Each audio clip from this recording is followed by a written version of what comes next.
ओम शांति। 28/6/2022 के ईश्वरीय महावाक्य हैं। आज मीठे मीठे ऊंचते ऊंच ज्ञान के सागर मीठे मीठे बाबा ने हम रूहानी बच्चों से कहा, मीठे बच्चे, तुम ब्रह्मा मुख वंशावली ब्राह्मणों को बेहद के बाप से 21 जन्मों का पूरा वर्षा लेने के लिए श्रीमत पर जरूर चलना पड़े। प्रश्न है मुरली का, तुम बच्चे कौन सी तैयारी कर रहे हो? तुम्हारा प्लान क्या है? उत्तर में बाबा ने कहा, तुम अमर लोक में जाने के लिए तैयारी कर रहे हो। तुम्हारा प्लान है भारत को स्वर्ग बनाने का। तुम अपने ही तन मन धन से इस भारत को स्वर्ग बनाने की सेवा में लगे हो। तुम बाप के साथ पूरे मददगार हो। अहिंसा के बल से तुम्हारी नई राजधानी स्थापन हो रही है। मनुष्य तो विनाश के लिए प्लान बनाते रहते हैं। गीत है माता ओ माता। ओम शांति। यह महिमा किसकी सुनी? दो माताओं की। एक तो बाप की महिमा होती है। तुम माता पिता निराकार की भी ऐसी महिमा होती है। तुम माता पिता, क्योंकि पिता है तो माता भी जरूर होगी। तुम जानते हो, परम पिता परमात्मा को जब सृष्टि रचनी होती है तो माता जरूर चाहिए। बाप को तो आना ही है। कोई साधारण तन में शिव जयंती व शिवरात्रि गाई जाती है। जरूर परम पिता परमात्मा अवतार लेते हैं। किस लिए? नई रचना रचने के लिए। तुम्हारी जो पुरानी रचना का विनाश करने के लिए ब्रह्मा द्वारा ही रचना रचनी है। लौकिक पाप भी हद का ब्रह्मा है। यह बाबा हम बच्चों को बैठ समझाते। वह अपनी स्त्री द्वारा हद की रचना रचते हैं। कौन? लौकिक फादर, लौकिक पिता है ना। एक माँ को अडॉप्ट करते ना, दूसरे घर से लाते हैं शादी के लिए। अपने खुद के फैमिली से नहीं करते। भाई बहन एक पिता की संतान होने के नाते, है ना। और यहाँ बाबा कह रहे हैं जो लौकिक पिता है वह भी एक ब्रह्मा है। क्यों? क्योंकि वह भी, उनके द्वारा भी रचना रची जाती है। वो भी एक अलग एक घर से एक स्त्री को अडॉप्ट करते हैं कि नहीं। फिर हम बच्चे उनके, तो वह भी एक रचना। बाबा कहते हैं परमपिता परमात्मा को जब सृष्टि रचनी होती है ना, तो इसी तरह से माता जरूर चाहिए होती है। तो किसे लिया है? ब्रह्मा बाबा को। तो बाप को भी आना ही है। बाप को आना है तो वह कोई साधारण तन में ही आते हैं। वो तो अवतरण लेते हैं। बाबा कहते लौकिक बाप भी हद का ब्रह्मा है। वह अपनी स्त्री द्वारा हद की रचना रचते हैं, तो उनको बच्चे ही माता पिता कहेंगे। सभी तो नहीं कहेंगे। पूरी दुनिया के तो आपके माँ पिता को, लौकिक पिता को माँ पिता नहीं कहेंगे ना, और माँ को माँ। तो उसके लिए जगत पिता, जगदम्बा, जगत जो बनाया प्रजापिता ब्रह्मा, और ऊंचते ऊंच बेहद का बाप, जिनके द्वारा, है ना, हमें ब्रह्मा के द्वारा मिलती है। लेकिन ब्रह्मा सिर्फ आधार है। वर्षा तो हमें बाप से ही मिलेगा। तो ऐसे अगर समझा जाए सहज भाव से, सहज पॉइंट्स में, तो जो हमारे लौकिक जीवन में हमारी माता होती हैं वो भी तो आधार है। लेकिन जो बच्चे आदि हैं वो तो बाप के हैं, और वर्षा भी बाप का ही मिलता है ना। तो माँ को आधार माना जा सकता है। यहाँ भी ब्रह्मा बाबा है, वो तो शिव परमात्मा की संतान है, लेकिन आधार अवतरण तो इसी तन में लिया इनके द्वारा। फिर हम सबको एडॉप्ट किया। फिर हमें वर्षा भी इनके द्वारा परमात्मा ईश्वर बाबा देते हैं। तो बाबा कहते हैं जो सभी तो हमारे लौकिक पिता को माता पिता नहीं कहेंगे। सभी तुम माता पिता, हम बालक तेरे, क्योंकि यह तो बहुत बच्चों का क्वेश्चन है। प्रजापिता ब्रह्मा को है ढेर बच्चे, तो जरूर ब्रह्मा मुख कमल से ब्राह्मण कुल अथवा ब्राह्मण वर्ण बेहद के बाप ने रचा होगा। उनकी हुई मुख की पैदाइश उस माँ और बाप की होती है कुख की पैदाइश, है। कोख में रखती है माँ और यहाँ मुख की पैदाइश है। तो यह बातें बुद्धि से समझने की हैं। बाबा कहते हैं वह यह महिमा कर नहीं सकते, यह महिमा है ही बेहद के माँ बाप की। तुम माता पिता, हम बालक तेरे, आपने आकर हमको अपना बनाया है। बस आपसे हमको वर्षा स्वर्ग के लिए 21 जन्म सुख घनेरे मिलते हैं।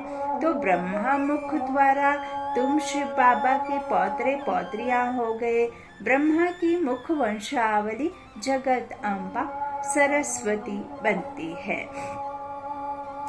भारत में गाते हैं तुम माता पिता हम बालक तेरे, तो जरूर जगत अम्बा जगत पिता चाहिए।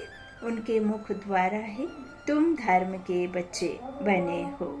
वर्षा तुमको शिव बाबा से मिलता है, इस ब्रह्मा से नहीं। जिसमें प्रवेश हुआ, जिसको माँ कहा जाता है, माँ नहीं, बाबा कहते हैं माँ कहा जाता है ना ब्रह्मा माँ को, तो माँ से वर्षा नहीं मिलता है। वर्षा हमेशा बाप से मिलता है। तुमको भी वर्षा बेहद के बाप से मिल रहा है। भक्ति मार्ग में जो गायन होता आया है, तो जरूर फिर उनको आना ही पड़े। बच्चे बहुत दुखी हैं, दुख धाम के बाद सुख धाम में आना है। सतयुग में है सतो प्रधान सुख, फिर त्रेता में कुछ कम, 2 कला कम कहेंगे। द्वापर कलयुग में उससे कम होता जाता है। अब इस चक्र को तो फिरना ही है। बच्चे जानते हैं बेहद का बाप ही स्वर्ग की रचना रचते हैं।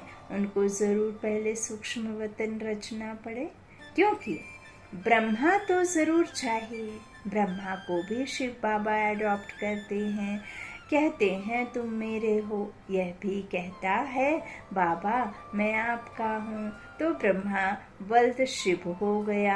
शिव बाबा के 3 बच्चे, तीनों की बायोग्राफी बतलाते हैं। यह व्यक्त ब्रह्मा फिर अव्यक्त बनता है। तुम भी व्यक्त ब्रह्मा की औलाद फिर अव्यक्त औलाद बनते हो। यह बड़ी गुहा बातें हैं। परम पिता परमात्मा विश्व का रचयिता है। रचना रचने वाला एक ही विश्व पिता है। पहले रचता है स्वर्ग। बाप से वर्षा तो जरूर मिलना स्वर्ग का ही है, तो बाप से वर्षा तो स्वर्ग का मिलना चाहिए ना। अभी हम नर्क में हैं, जो वर्षा बाप नहीं देता, रावण देता है। तो वर्षा तो जरूर तब दिया होगा जब हमको रचा होगा। अब हमें रचनी है बाबा के द्वारा। जो रचना बाबा रचते हैं, तो हम सब रचना है ना। तो जरूर स्वर्ग की रचना रचने के लिए नर्क में ही रचना होगा ना हम सबको, तब तो फिर स्वर्ग का स्थापना होगी। तो बाबा कहते हैं वर्षा तो जरूर तब दिया होगा ना जब नहीं होगा वर्षा। तो 5000 वर्ष के लिए देते हैं। बाबा कहते हैं इस तरह पहले जो रचता बाप, वह स्वर्ग की रचना करता है। वह भी नर्क में आते तब, है ना। तो बाप कहते हैं जो भी मैं बतलाता हूँ, जो भी मैं सुनाता हूँ, जो भी मैं कहता हूँ, वह सब सत्य है। इसमें क्वेश्चन मार्क खड़ा करने का आवश्यकता नहीं है, क्योंकि ऊंचते ऊंच श्री बेहद का मैं ही हूँ और बेहद का मैं ही देता हूँ और बेहद का ड्रामा भी मैं समझाता हूँ। तुम्हारी दुर्गति का भी मैं बताता हूँ और सदगति भी मैं कराता हूँ, और मैं ही तुमको सुख घनेरे देता हूँ, और मैं ही तुमको आकर के यह राज समझाता हूँ कि तुम क्यों दुखी हुए। अब वो दुख के कारण को समझ, वो दुख के कारण को हमें भूलकर क्या करना है, सुख के कारणों को याद करना है कि हम सुखी कब थे, कैसे थे। तो बाबा कहते हैं जब हमको रचा होगा, बाप कहते हैं अभी हम रच रहा हूँ। 5000 वर्ष पहले भी मैंने ऐसे ही आकर ब्रह्मा द्वारा ब्राह्मण कुल का रचा था, ब्राह्मण कुल को रचा था। यह तो रुद्र ज्ञान यज्ञ है, उनकी ब्राह्मण ही संभाल कर रहे हैं। संभालते हैं कि नहीं? तो बाबा कहते हैं यह हुए ब्रह्मा मुख वंशावली ब्राह्मण।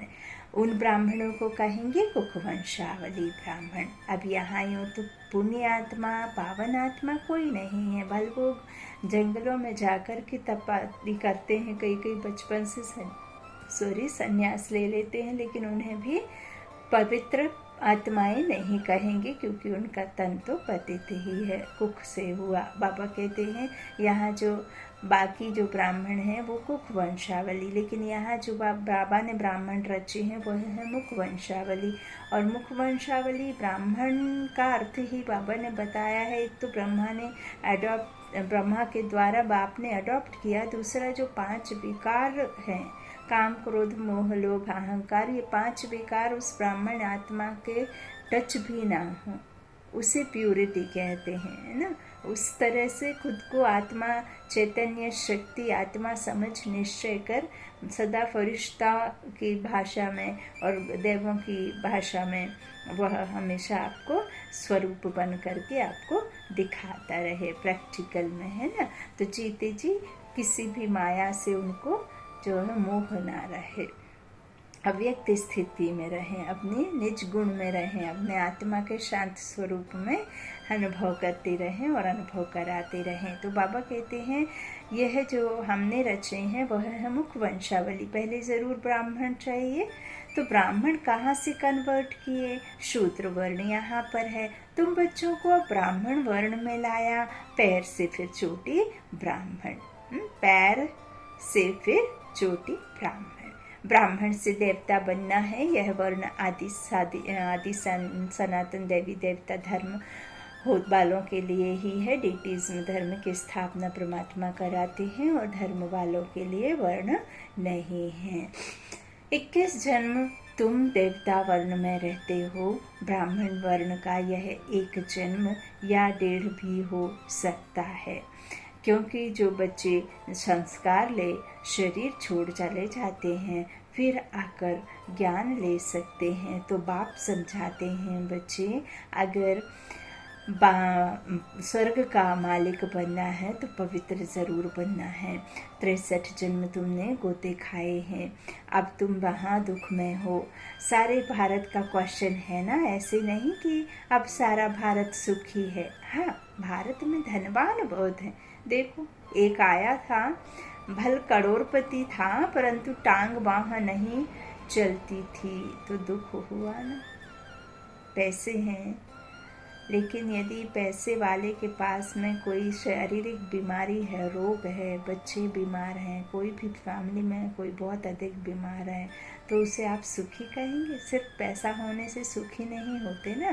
तो धन, वैभव, संस्कार सब कुछ हो, है ना, बिल्कुल एकदम विकारी मुक्त हो, एकदम दुख दर्द से मुक्त हो, सचमुच शांति हो, है ना।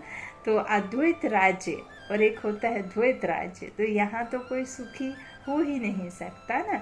बाबा कहते हैं यदि धन है और उसे बहुत बीमारी है तो वो धनवान नहीं कहलाएगा। बाबा कहते हैं अब वो आया था, उसके हाथ पैर नहीं चलते थे, तो दुख हुआ ना।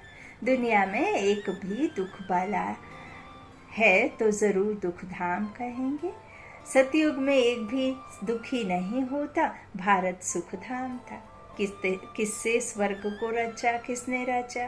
किससे रचवाया? तो बाप ने आकर रचवाया ब्रह्मा के द्वारा, है ना।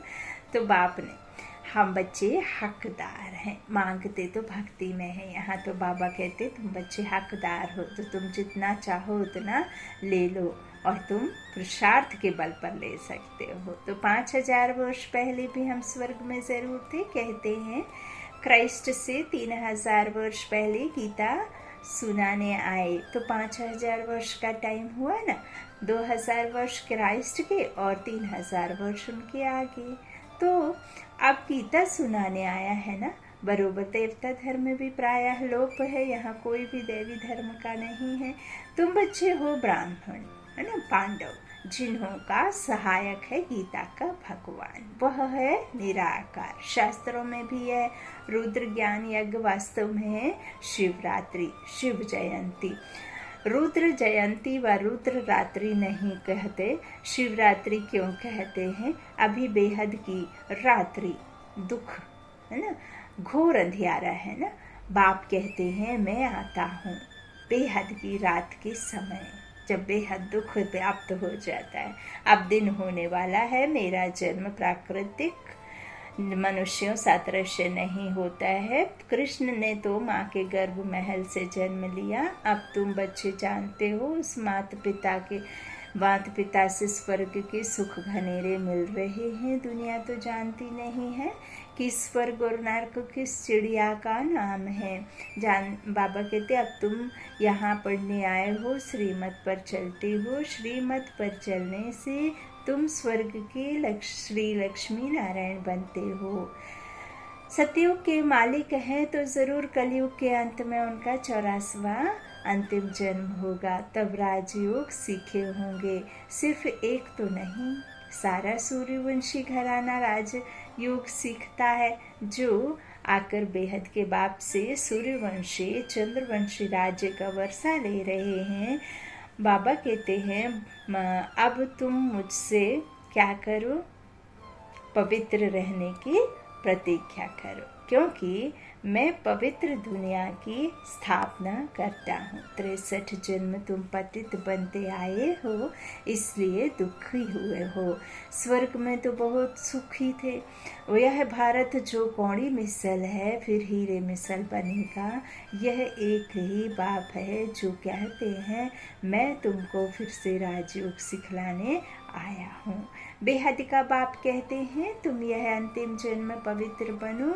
इस माँ बाप से तुमको अमृत पीना है, विष पीना छोड़ना है। काम चिता से उतर, ज्ञान चिता पर बैठो। श्रीमत तुमको मिलती है। जिनको वर्षा लेने का निश्चय नहीं है, वह कहते बाबा विष छोड़ना तो बड़ी मुसीबत है। अरे तुमको 21 जन्म सुख की प्राप्ति होती है, उसके लिए तुम यह नहीं छोड़ सकते। मैं कुछ ऐसा तो नहीं कह रहा हूँ जो छोड़ने से तुम्हारा शरीर छूट जाए, तुम्हें कष्ट हो, मेहनत लगे, या कोई किसी तरह का तुम्हारे ऊपर में बीमारी पैदा हो जाए हैं। ऐसे तो कुछ छोड़ने नहीं कह रहे हैं। तो बाबा कहते हैं हाँ तुमको 21 जन्म का मिलना है, फिर भी यह नहीं छोड़ सकते हो। भक्ति जप तप आदि करने से हद का सुख मिलता है। बेहद का सुख बेहद के बाप से मिलता है। बाप कहते हैं मैं साधुओं का भी उद्धार करता हूँ, क्योंकि शिव बाबा को ना जानने के कारण सदगति को कोई भी नहीं पाते हैं। वापस घर में भी कोई वहाँ आवे जावे ना। बाबा कहते हैं मेरे बिना इस संसार में इतनी आत्माएं हैं, तो मेरे बिना किसी का भी सदगति हो ही नहीं सकता, चाहे वो कोई भी हो, है ना। तो बाबा कहते हैं मुझे आना पड़ता है ना, अब सबको जाना है, और मैं ही आकर के तुमको उद्धार करता, तुमको कारण समझाता, है ना। साधुओं का भी मैं करता, क्योंकि बाबा कहते हैं वापस घर में भी कोई जा नहीं सकते अगर बाप के घर का रास्ता, बाप के घर का रास्ता कोई जा नहीं सकते, क्योंकि किसको पता ही नहीं है। भूल भुलैया का खेल है। अब वही जो मालिक है, जो रास्ता जानता है, वही तो आकर बताएगा। अब जिसने रास्ता किसी ने बनाया ही नहीं, बनाने वाला तो वही है, तो वही समझाएगा।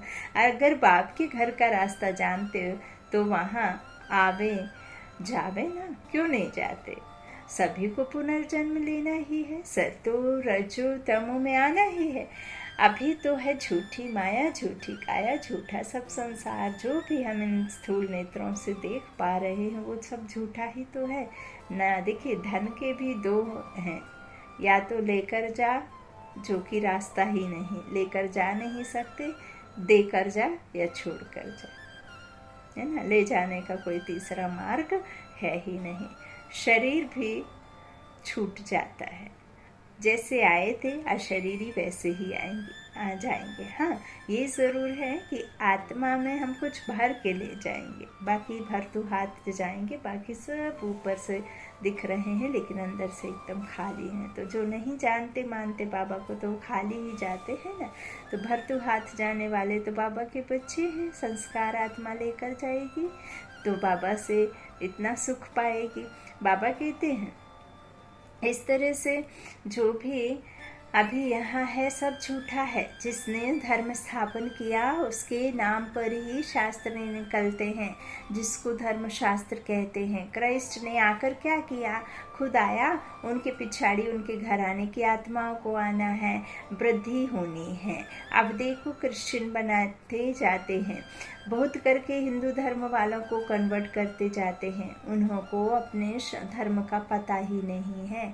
अभी तुम जानते हो हम देवता वर्ण में जाएंगे। कृष्ण की आत्मा भी अब पढ़ रही है, परंतु संगम होने के कारण मिक्स कर दिया है। यह चित्र आदि जो भी हैं सभी हैं भक्ति मार्ग की सामग्री। ज्ञान सागर तो परमपिता परमात्मा है, उन द्वारा सबकी सदगति होनी है। सतयुग में तो थोड़े होंगे, बाकी सब हिसाब किताब चुकतो कर मुक्ति धाम में चले जाएंगे। उनको शांति, तुमको सुख मिलेगा। अभी तुम पढ़ते हो सुख घनेरे लेने के लिए, जिनका पाठ है वही कल्प कल्प पुरुषार्थ करते हैं। जो ब्राह्मण बनेंगे वही स्वर्ग के मालिक बनेंगे, परंतु नंबरवार पुरुषार्थ अनुसार। अब देवी देवता धर्म का जो भी कलम लग रहा है वो यहाँ ही लग रहा है। जो कल्प पहले आए होंगे वही आएंगे। ड्रामा तुमसे पुरुषार्थ भी जरूर कराएगा। इस समय सब पत्थर बुद्धि है, पारस बुद्धि होते हैं सतयुग में। वहाँ यथा राजा रानी तथा प्रजा पारस बुद्धि है, कोई किसी को कष्ट नहीं देता। अब तुम पांडव सेना हो, तुम बाप की मदद से स्वर्ग का फाउंडेशन लगा रहे हो, तुम स्वर्ग का प्लान बना रहे हो, अमरलोक को जाने की तैयारी कर रहे हो। बाकी जो सब प्लान बना रहे हैं वह अपने ही विनाश के लिए। तुम हो अहिंसक और वह सब है हिंसक। बाहुबल से जीत हासिल करते तुम अहिंसक, जो रूहानी साइलेंस की शक्ति से करते हो स्थापना। हिंसक आपस में ही लड़कर खत्म होते हैं, फिर जय जयकार हो जाएगा। तुम बच्चे जानते हो ड्रामानुसार जो कल्प पहले आए थे वही वृद्धि को पाते रहेंगे। कोई तो बाप के बनकर फिर फारकती दे देते हैं। बाप कहते हैं अगर तुम श्रीमत पर चलेंगे तो सूर्यवंशी महाराजा महारानी बनेंगे। यहाँ तो मेहनत की बात है। भल वह बहुत ढंग से शास्त्रों की कथाएं सुनाते हैं, सो तो तुम सुनते आए हो, सुनते आए। सुनते सुनते नरकवासी होते गए, कलाएं कमती हो गई, कमती होती गई। बल कहते हैं पति ही ईश्वर है, फिर भी गुरु करते हैं। क्यों करते हैं? कला कमती होती है ना, तो गुरु करना ही पड़े, उसमें वो बल नहीं रहता। और जिनके पास प्योरिटी रहती तो गुरु करते हैं। तो बाबा कहते हैं लेकिन ये सब तो झूठा है, पर ये ड्रामा है। ये ड्रामा में जो भी सीन चल रही है वो हुआ सो हो रहा है, इसमें तो कोई किसी का दोष नहीं। जो बनी बनाई बन रही है, चल रही है। तो बाबा कहते हैं क्योंकि गुरु आदि करते हैं, क्योंकि वह तो गिरती कला में चला जाता है। सृष्टि को तमो प्रधान बनना ही है। बाप कहते हैं, बाप आत्माओं से बात करते हैं। बाप कहते हैं मीठे बच्चे अब तुम्हारे 84 जन्म पूरे हुए, अब देही अभिमानी भव, मामिकम याद करो।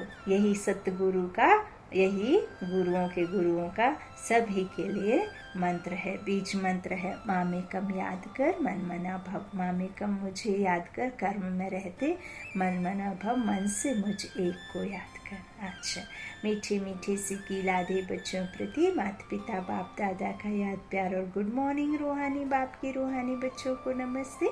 हम रूहानी बच्चों के रूहानी माता पिता बाप दादा को याद प्यार और गुड मॉर्निंग। शुक्रिया बाबा, मीठे बाबा, प्यारे बाबा, सबका साथी सबका सहारा। धारणा के लिए मुख्य सार। पहला, बाबा ने कहा सच्चे सच्चे ब्राह्मण बन इस रुद्र ज्ञान यज्ञ की संभाल भी करनी है, और साथ साथ जैसे व्यक्त ब्रह्मा अव्यक्त बनता है ऐसे अव्यक्त बनने का पुरुषार्थ करना है। दूसरा, बाबा ने कहा 21 जन्मों तक सुखी बनने के लिए इस एक जन्म में बाप से पावन रहने की प्रतिज्ञा करनी है। काम चिता को छोड़ ज्ञान चिता पर बैठना है, श्रीमत पर जरूर चलना है। आज का मीठा मीठा प्यारा प्यारा बहुत ही प्यारा वरदान बाबा ने हम बच्चों को दिया है। सतगुरु द्वारा प्राप्त हुए महामंत्र की चाबी से सर्व प्राप्ति संपन्न भव। सतगुरु द्वारा जन्मते ही पहला पहला महामंत्र मिला, पवित्र बनो योगी बनो। यह महामंत्र ही सर्व शक्तियों की चाबी है। अगर पवित्रता नहीं, योगी जीवन नहीं, तो अधिकारी होते हुए भी अधिकार की अनुभूति नहीं कर सकते। इसलिए यह महामंत्र सर्व खजानों की अनुभूति की चाबी है। ऐसी चाबी का महामंत्र सतगुरु द्वारा जो श्रेष्ठ भाग्य में मिला है, उसे स्मृति में रख सर्व प्राप्तियों से संपन्न बनो। अच्छा, आज का स्लोगन है, संगठन से ही स्वयं की सेफ्टी है। संगठन के महत्व को जानकर महान बनो। संगठन में ही स्वयं की सेफ्टी है। संगठन के महत्व को जानकर महान बनो। अच्छा, ओम शांति। शुक्रिया बाप दादा, शुक्रिया आप सभी का, शुक्रिया इस ईश्वरीय परिवार का। अच्छा, ओम शांति।